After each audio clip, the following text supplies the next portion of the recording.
Hello, it's Dave again, and I got another. This is just a video blog this time because I did something cool recently, which was Kimura Sensei, a wonderful teacher that I work with at one of my schools, invited me over for dinner, and it was a wonderful, good time. Went over, had some sukiyaki. I think that's how you say it. It's basically something that you would more likely do in the fall than in the fall and the winter, as opposed to doing in the summer, because it's like a big hot plate and you cook all your meat right there in front of you as you're like having dinner. And so, were you to do it during the summertime, it would be pretty damn hot, so you wouldn't do it. But it was awesome. It was really good. She invited me over. I'd been meaning to go over before, but I was just too busy to do it. And I got to meet everybody in her family, and I was immediately struck by just how humbling an experience it is when you come to a place that is such a monoculture, and for everyone in that family to some degree to speak English. And I gotta say, it's to say some degree is probably not even being generous enough. They were really, really capable. Granted, two of them are teachers, the husband and the wife, but their daughter was there, and she was speaking more Japanese, but she was predominantly speaking English, and that just blew me away. I was like, wow, these are hard studying Japanese that they would be able to do that. So it was really cool, and I kind of figured it's something out else as well, where I've run into so many people from the States here, which isn't that remarkable, but particularly that they're from Wisconsin. And I was like, why is that? And I've discovered, I had it explained to me by the girl who showed up, wonderful girl, that Wisconsin is like a sister state to Japan, or Chiba Prefecture, which I'm in, their sister state, in all, these international agreements they have, is Wisconsin. And I don't know if Wisconsin is necessarily a state. Now I'm making myself look ignorant. Anyways, regardless, there's a close relationship between Wisconsin and Japan, and it's because they have a lot of soya sauce and soya beans produced out of Wisconsin. And where there's soy, there's the Japanese. But it makes sense now, because it seemed like there was some sort of like wormhole connecting the two, because every single American I ran into was from Wisconsin, and I just couldn't figure that out for the life of me. So now I know it's because they have sort of like business agreements, and then from those business agreements they have like work agreements that can fast track for people getting work visas and stuff like that. Because the company I work for is Interact, but the company she works for is Jet, but it's Jet with like a sub agreement for the fact that she lives in Wisconsin. So that was cool. She was really friendly. I'm only here for a little bit, but she had traveled a whole bunch. I love Japanese dinners, because it's like with the sukiyaki or whatever it was. There's just so much more going on. There's like there's an actual activity. You're cooking your dinner as you go. That was a lot of fun, and I'm pretty good at getting out of my comfort zone for trying different things. Like I've tried sea urchin, I've tried natto, and natto.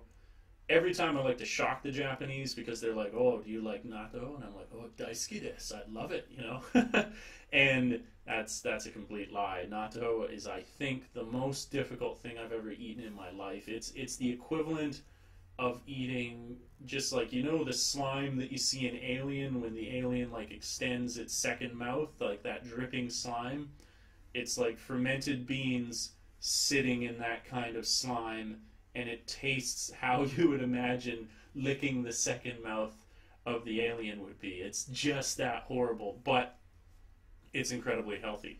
So I'll try different things. I'll try a bunch of different stuff, and this was a little more interesting. I didn't go totally out there, but they give you a bowl, and before you put any of the beef or the vegetables that are being cooked in this hot pot in front of you, you would get an egg, and you would put that egg into your bowl and then just stir it up. The thing here is that you can put the egg into the bowl, and they do it raw.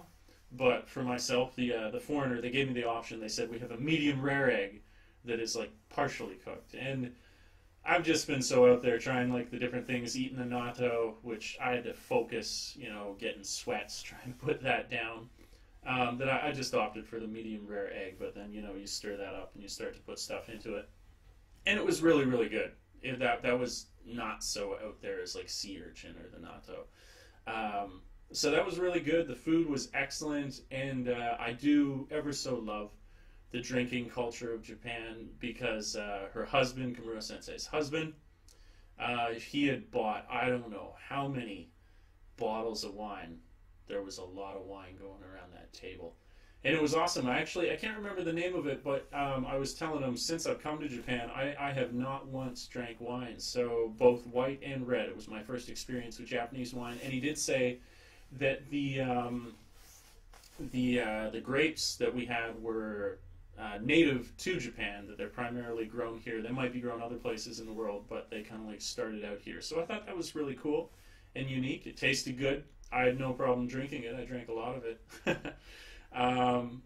It was a great night. Classic Japanese hospitality. Just like heaping food on you, heaping drinks on you. Very, very, very, very kind people. Also, there was something that I always find like I really like the unique relationship between a husband and a wife here. I mean, I've talked before how, they're just people, but there are distinct cultural differences that I really, really enjoy. And one of the things that they do here is usually you would pour for somebody else. If you're drinking alcohol, you would pour for your friend. That's kind of the way they do it. If you go out to any drinking party, that's how it kind of starts. A couple people will start pouring for everybody. And so the husband started to pour for us. And, I got like my hands up. You got to put your hands on the cup and you like hold it up for him. I don't know if you necessarily have to be this formal in like the house setting, but I just blanket hold the cup up because that's what we do at all the other parties. And he finished topping up our glasses.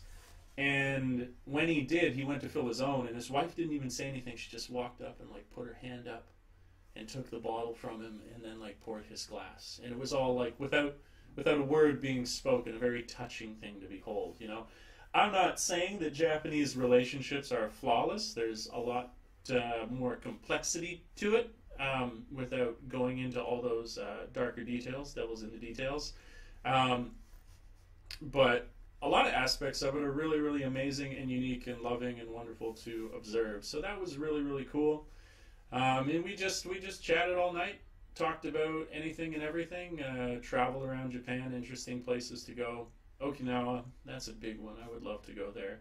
That always comes up with everybody. And towards the end of the night, they got a cab for us so we could catch it back. And of course, we weren't allowed to leave before they had like bought us plants. So they gave us plants. I'll show you the plant. In fact, it's nice. My house can always use more color.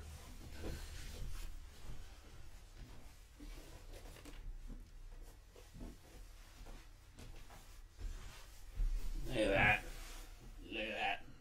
As the Hodgson twins would say, respect it. Respect it.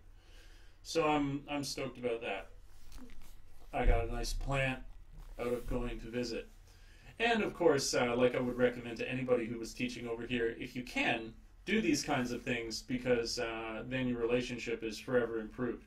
At the school, when you go back the next day and they're like, "Oh, are you hungover?" "I'm hungover." And you're like, "Yeah, let's teach some classes."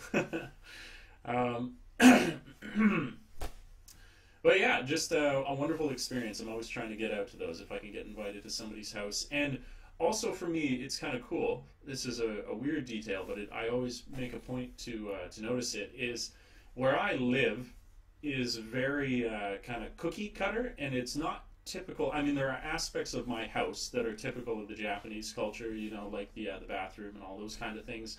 But it's really kind of designed in many ways for foreigners and just to pack them in.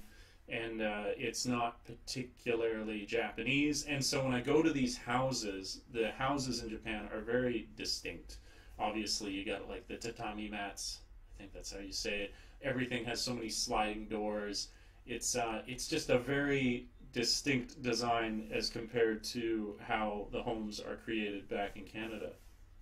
So that was really cool. I always love like looking at their houses. You know you're in a distinctly different culture when you go into them. But yeah, that was wonderful. I got a good sleep though. I survived to the next day. It was all right. I got back on track. I'm doing good now. But a wonderful experience. One, I hope to, lay down forever in the memory of the internet now.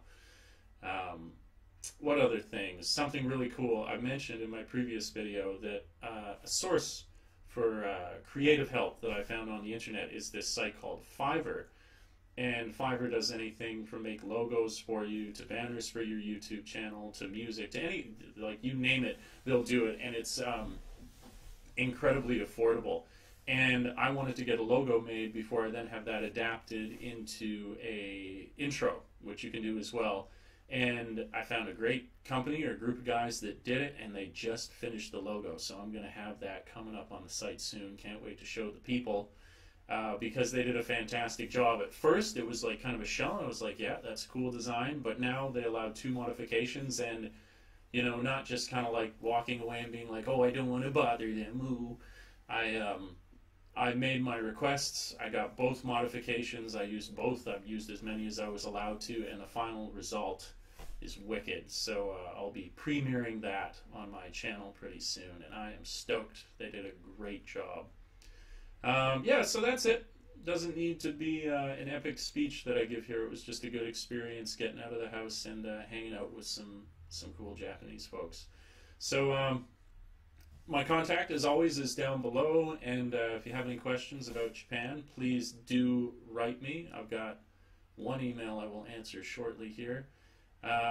Like, subscribe, and share. That always allows me to grow the channel and reach more people, which ultimately is the goal, to help as many people as I possibly can. And until we meet again next time, world, thanks for tripping with Dave. Ciao for now. Peace.